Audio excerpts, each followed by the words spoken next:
series, you may have picked up on the fact that the gospel is not only good news, but it's impactful good news.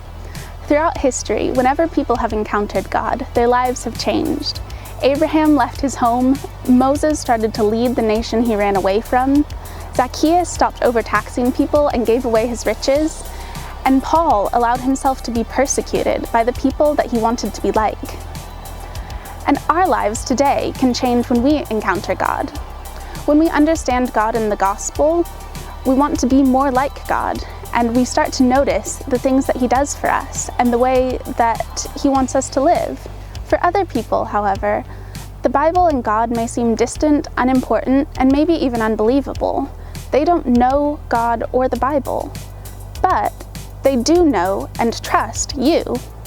And that's why I believe that sharing your personal story with God is one of the best ways that you can share the gospel with someone for the first time. Let me start by asking, why do we tell stories in general? Well, because they've impacted our life, or we think that they'll impact the lives of someone else. Earlier in the series, John was talking about the Marvel movies and how amazing and impactful they were to him. I'm sure you can all think of a movie that has impacted you in a similar way.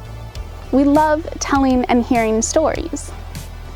Our testimony, which is a word you hear often in church, just means a story of something that has happened to someone. So why do we tell testimonies? We share testimonies for 3 reasons: to encourage people, to inform people about something that has happened, or to introduce people to a new perspective. Why then do we share our testimonies as Christians? For 2 reasons: to remind Christians of the good things that God can do, and to introduce people to the amazing ways that God can change our lives. 1 Peter 3:15 says, "But in your hearts revere Christ as Lord. Always be prepared to give an answer to everyone who asks you to give the reason for the hope that you have. But do this with gentleness and respect." So the question is, aside from with gentleness and respect, how do we share our testimonies? Well, I have 5 key points that I think help me to share my testimony, and I think would be helpful for you as well. So I'll go through them with you. 1. When were you first introduced to Jesus or to Christianity? 2. What was your life like at that point? 3.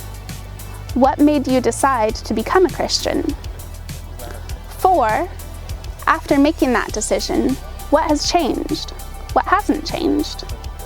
And 5, during your journey with Jesus, what has made you keep following him? You don't need this to be a long story. In fact, a lot of people don't really want to listen to us just ramble on for more than 2 to 5 minutes. So your answer to each of the questions might only be half a sentence. For example, mine. I grew up in a Christian home. My dad was the youth pastor, so I was always at church, and my family talked about faith at home. I decided to give my life to Jesus when I was 6 years old because I wanted God to make me perfect. As I grew up, I realized that I wasn't perfect, but that I need to develop my own relationship with God. Since then, I've learned that I love studying the Bible, and I have experienced God's guidance and comfort for myself. And that's really all that your story needs to be. That's really all that you need to share. So my challenge for you this week is to write down answers to these questions. And then, once you've written them down, share them with someone. You can find a creative way to share it, or just write it simply in a text, talk over Zoom, or at dinner with your family. So those are my challenges for you. But I want to now, with those challenges in your mind, I want to go through the questions again so that you can really take them in and think about them for yourself. So 1, when were you first introduced to Jesus or Christianity? 2, what was your life like at that point? 3, what made you decide to become a Christian? Or, if you haven't made that step, what intrigues you about Christianity? What makes you keep going to church, youth group, or a Christian club? 4, After making that decision, what changed? What hasn't changed? Or have you learned anything from spending time with Christians?